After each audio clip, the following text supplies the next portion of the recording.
Hello my YouTube family, welcome back to my channel. তোমরা সবাই কেমন আছো? আশা করছি ভালো আছো, আর আমি খুব ভালো আছি। তো দেখো, আজকে এবার একটা নেল আর্টের বড় ভিডিও নিয়ে চলে এসেছি। আর হ্যাঁ, কালকে থেকে শরীরটা আমার একটু ভালো আছে, তো ঠিক আছে, ওই জন্য আবার একটা বড় ভিডিও নিয়ে আমি চলে এসেছি এক্সপ্লেন করার জন্য। একদম ইজি একটা ডিজাইন, বাট স্টাইলিশ ডিজাইন। তোমরা যারা একদম সিম্পল ডিজাইনের মধ্যে চাইছো, বেশি মানে হজবরল চাও না, বা ভরাট ভরাট চাও না, একদম একটু ফাঁকা ফাঁকা বাট সোবার টাইপের হবে, সেরকমই টাইপের একটা নেল আর্ট নিয়ে আমি চলে এসেছি আজকে। দেখো, ফার্স্টে হোয়াইট কালার নেল পলিশ আমি পরিয়ে নিয়েছি। পরানোর পর ব্লু কালারের নেল পলিশ দেখো হাফ মতো পরিয়ে নিয়েছি, একটু টেরে বেঁকে, মানে ট্যারা ব্যাকা করে। প্রপার যে হাফ হাফ করেছি সেটা নয়, একটু বুঝতেই পারছো কীভাবে বেঁকিয়ে লাইনটা করেছি। বাট আমার ব্লু কালারটা যেহেতু শেষ হয়ে গেছে, তাই একটু হয়তো কেমন লাগতে পারে, বাট এটা একটু ডার্ক করে দিলে বেশি ভালো লাগতো। তো আমার যেহেতু কালারটা শেষ হয়ে গেছে, তাই আমি এক কোট করেই দিয়েছি, এটাকে আবার রিফিল করতে হবে। তো যাই হোক, তোমরা একটু বুঝে শুনে দিও, একটু ডিপ করে দিও, তাহলে বেশি ভালো লাগবে।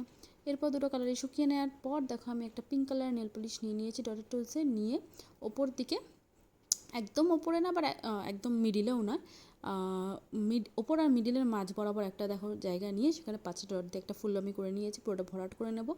করার পর ওই ফুলটা শুকাতে শুকাতে ডটের টুলস আবার ব্ল্যাক কালার নিয়ে জাস্ট ব্লু কালার আর হোয়াইট কালারের যে মিডিলের আউটলাইনটা আছে, বা মিডিলের যে জয়েন্ট লাইনটা আছে, সেই লাইনের ওপর দিয়ে দেখো জাস্ট ডট ডট দিয়ে দিচ্ছি। তো দুটোই আজকে কিন্তু তোমরা টুথপিক দিয়ে করো, দেশলাই কাঠিতে আমি বলবো না, কারণ ছোটো ফুল করেছি। তো তোমাদের অবশ্যই বেস অনুযায়ী, তোমাদের বেস যদি বড়ো হয় তাহলে তোমরা দেশলাই কাঠি দিয়ে করতে পারো, বাট বেস ছোটো হলে টুথপিক দিয়ে করো। আর মিডিলে একটা ব্ল্যাক ডট দিয়ে দিয়েছি। কেমন লাগলো অবশ্যই জানি, আর ভালো লাগলে প্লিজ একটা লাইক করে দিও। এখন টাটা।